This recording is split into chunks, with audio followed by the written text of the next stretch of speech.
this is also a very, very good place to do that. Why? Because you're gonna buy a property for 200,000. Your renovation costs are gonna be at most 50,000 rand. You can be able to get that money from the bank, flip the property for at least 300,000 or so, 350, and then you make good money. It's a very, very good low risk property to start with and very easy to dispose. And the fifth point I want to talk to you about today is that there is an opportunity to subdivide the property. Think about it. The properties are quite huge in size. They have an enormous size. Why? Because they've been built a long time ago. A 2-bedroom or 3-bedroom property can be around 100 square meters or 107 square meters. That's a huge property right now. If you find a property from a new building that's a 2-bedroom, it's usually around 55 square meters or 60 square meters at most. With the prices of actually building materials going up right now, that's very, very difficult to do.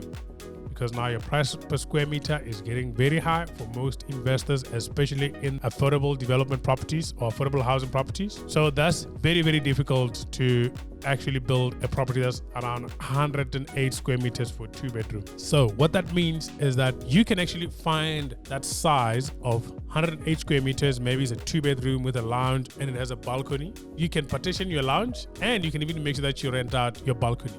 How amazing is that? We had one property right now on investRand where an investor can be able to rent out the balcony for two tenants. Actually, 2 balconies can be rented out to a tenant as additional income to your property. And I'm sure that you guys can agree that that's something you'll be able to take. So if you buy a property for 300,000, maybe it's currently making around 6.5. You maybe subdivide the lounge and also you manage to subdivide the balcony and you rent it out to 9,000 to 10,000.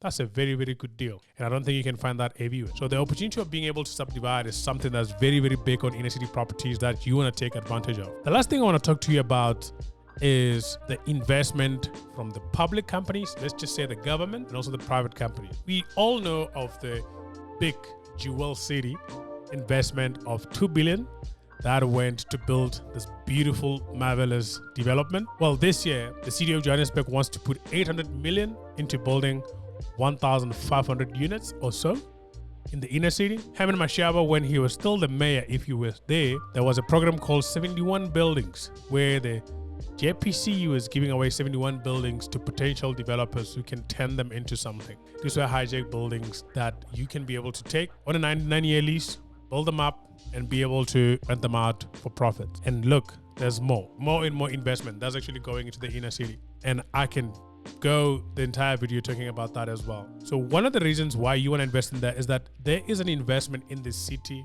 revitalization in the inner city. And that's something you want to take advantage of as an investor. And also you must understand that if the big businesses, the government and everybody's putting their money in there, I'm not sure why you shouldn't put your 200,000. Why you shouldn't be putting your 300,000, because there's a lot of money going into the inner city. So that's it. The 6 reasons why you should be investing in inner city and why this is a risk worth taking. And I want to make sure that if you watch this video up to now, congratulations. Make sure you get the guide. That will help you in much more details about some of the points that I discussed with you today. And also just to help you some data, help you with some, insider tips on exactly what you can do to get started right now when you want to invest in some properties. And otherwise, I hope that you enjoyed this video. Make sure that you like, you subscribe, especially 60% of you guys who will keep watching these videos without subscribing. And I'll see you on the next video. Bye.